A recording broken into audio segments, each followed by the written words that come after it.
I was going to do about using the internet to research and book travel because I'm doing a speech at WI in a few weeks. I need the practice. But I've got man flu, so I can't do it. I wouldn't be able to record this and not cough halfway through it. I want lots of sympathy from you, please, dear listener. Especially as I'm recording this the day before my birthday. It's another birthday in my very late 30s. And it looks like I'm going to be feeling rotten for it. So I want everybody to go, I'm sure one person did it. Hopefully one person did it. Anyway, Anthony Richards is my guest. He's the learning manager at the Science Museum in London. And we're talking about what there is to see and do there. So let's get back to the conversation and find out more about the museum. Looking at your website. Yes. I did a lot of that before I put these questions together. Well done. Some of your items go on tours. Didn't you help design the current tour? Yeah, we have had an outreach, as it's called, function here at the museum for many years. It started off quite small, and that was taking sort of science shows and demonstrations, which we've been famous for many years, out on the road to festivals and to schools, and they can book them. But we've taken it one stage further this year. We've, for a couple of years, had a theatrical show going around local theatres all over the country, and we've got something now called the Energy Show, which is on tour all over the country for the summer and coming back here at the end of the summer. And this is a explosive family fun, we call it. It's a full-on theatrical production with a set with amazing explosions and characters within it that really think and talk about what energy is, how you describe it, and then uses the audience as a test audience in a way for their sort of assessment by their teachers. So it's fun, it's lively, and it's about an hour long. Definitely worth going to see. It's coming to theatres all over the country, and if you look on the website, it has the whole itinerary of where it is and when it's on. My kids are 9 and 6, and they've seen it, I think, 6 times, so they don't get bored of it. It's really good fun. How much fun did you have trying out the demonstration? Yeah, a lot of fun. I've done that for years here. It's one of my favourite things. I lived with somebody once, and I'd taken home some experiments and also a video of us doing them, and he hadn't really sussed what my job was. I think he thought I just showed people around. That's what people think when you work in a museum, you show people around. And as I was showing him this video, he couldn't believe that was actually my job. And I said, yeah, it is my job today. I exploded some hydrogen with some oxygen in it.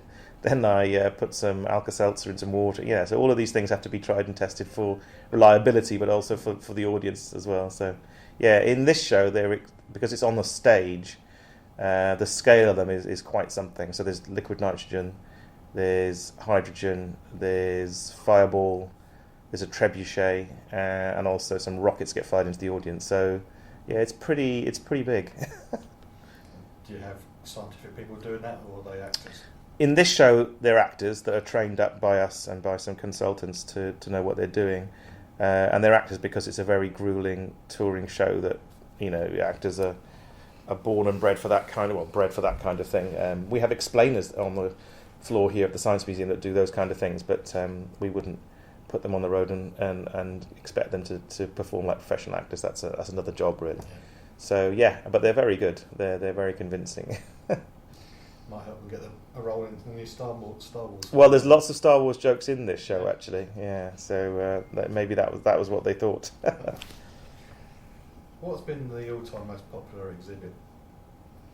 In the Science Museum, it was funny. I was looking at something the other day. The Pathé News had released their archive, and it showed John Glenn's capsule coming here in the 1960s. And the crowds recorded on that film were absolutely astonishing. They were all the way down Exhibition Road, and they filed past this capsule and sort of looked at it and touched it in their 1960s hats and coats. So that, I know, was one of the most popular things we ever had, because it was such a new thing in those days to see something that had been into space. But certainly in more recent times, Launchpad is the big hands-on area, which is hugely popular, and it has been since 1986, and that's the most popular exhibition we've ever had. It gets about 1.2 million visitors a year, and I helped design the latest version. So, and within that, there's one exhibit called The Big Machine, which is a huge collection of machines which moves plastic seeds around in various ways, and that is the most popular within Launchpad. So in some ways, that's the most popular exhibit in the entire building, is that one which is in Launchpad. And I think we've done surveys around the world of similar museums, and there's nowhere that has similar visitor figures, so it's probably the most used in the world, actually, that one. which is why it breaks so often, and we have to repair it almost constantly. But we know that, that's part of the deal of building these things. Yeah. What's your favourite? Well, my favourite, I've got a few favourites here, and they change over the years. So, when I was first started here, I loved that exhibit, the one I've just talked about, and I used to play on it in my lunch break at times with the kids.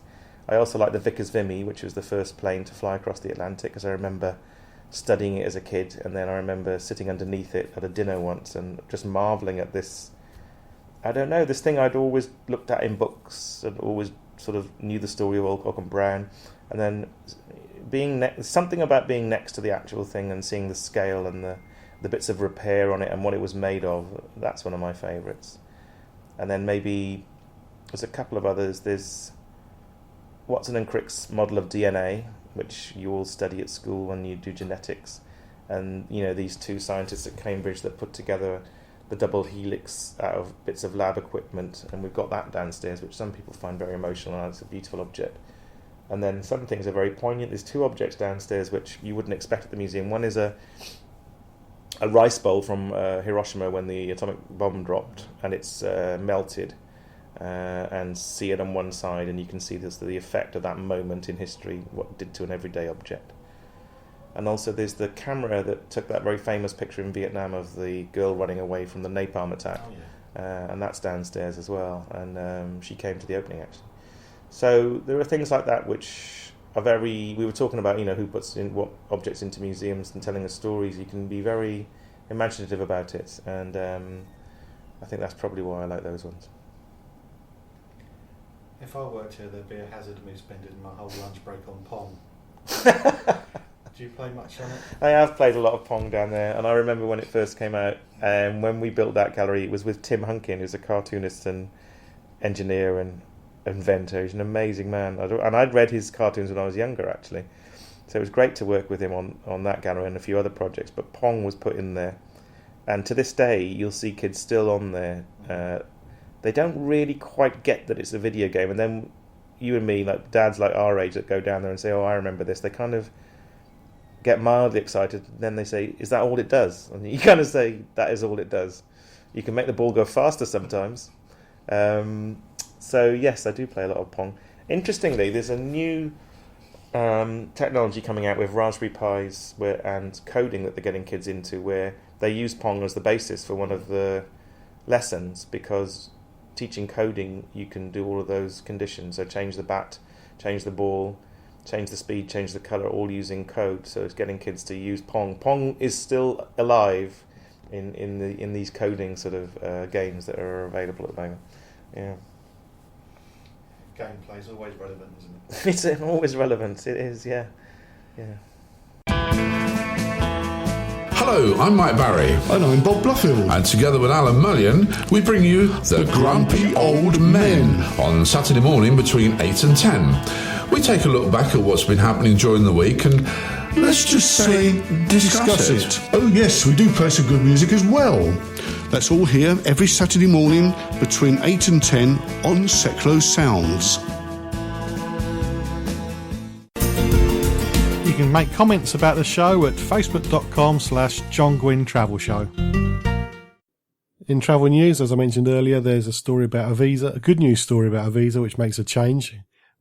The last few weeks I've been going on about more complications and cost of visiting countries. And this time we're going to find out where it's actually going to be cheaper to visit. But I'm speaking to Anthony Richards at the moment. He's at the Science Museum's Learning Manager. We're talking about what to see and do there. And now we're going to look at the feature on the household items then and now, so you can see the comparison. So I wanted to know which was his favourite, which was the biggest wow factor. That's part of the secret life of home. Yeah. So you've got modern day appliances and their earlier versions. That's right. When you look at them, which one has the biggest wow factor, looking at the original to nowadays?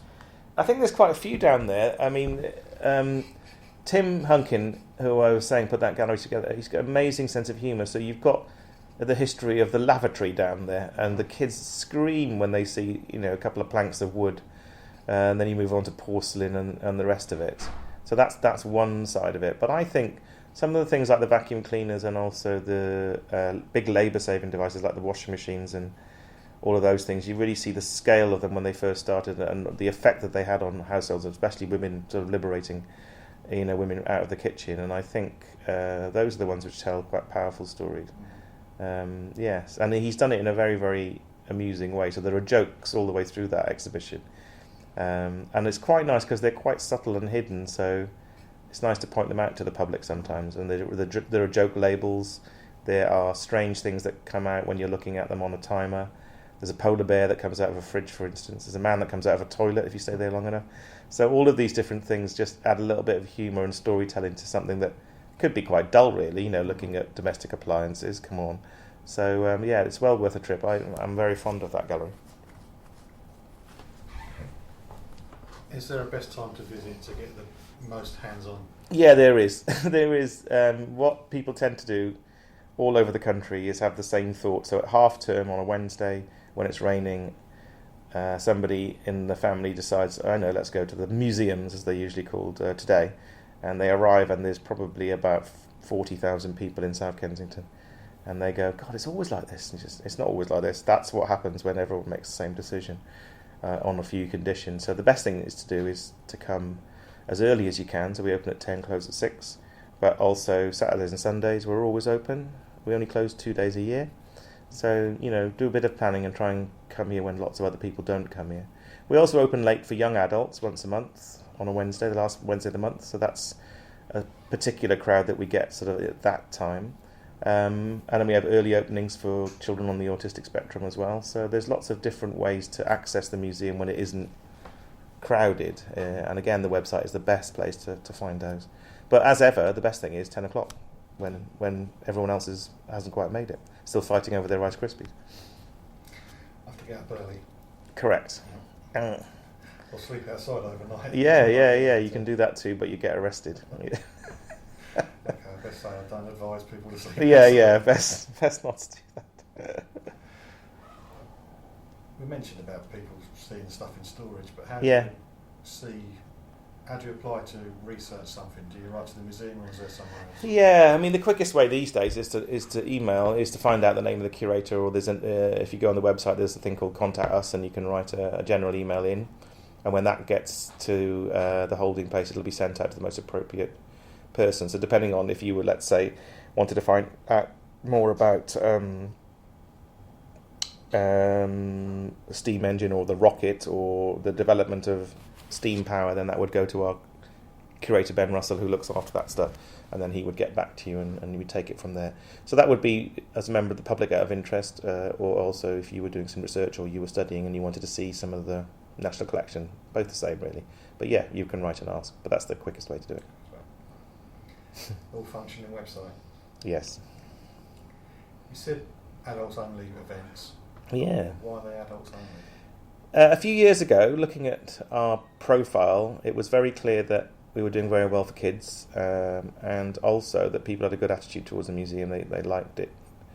But we'd had noticed, by comparison to lots of the other places in London, like the Tate, for instance, that we weren't getting young people between 18 and 30. They were going and doing lots of different things in London and being culturally very active, but they weren't doing it at the Science Museum. And with a bit of digging, we discovered that was because they thought it was always full of kids or overrun, or they didn't think it was for them anymore, or they were working and too tired on a Saturday or whatever it was. So the challenge was, how do we attract them? So we put together a whole program called our Lates, and it was not a late opening with jazz bands and cheese and wine like a lot of museums do. It was with dance music, with bars, with speed dating, with all these different things to appeal to that audience. Because if they weren't coming, it's not just good enough to open the doors. You've got to give them a reason to come. And along with that, they get workshops, talks. We've had Stephen Hawking, we've had Richard Dawkins, we've had some big names at those Lates, really sort of presenting and positioning science in a different way for those people. So they happen every month, last Wednesday of the month, and they're themed. So we just had one this month on music, which we got about 3,500 people to, and that was actually one of our lowest ones because it was the day of the tube strike. Mm-hmm. So when we've had other ones on medicine and on space is another good theme, we've had up to 6,500 to 7,000 people come in that 3-hour window. So it's extremely popular at the moment. Seklo Sounds is based at the Old Rectory, the home of our studio partner Interaction MK. They've been bringing arts to life in Milton Keynes for over 35 years. They use the arts to improve the life chances of disabled people and others in challenging circumstances through shared creativity.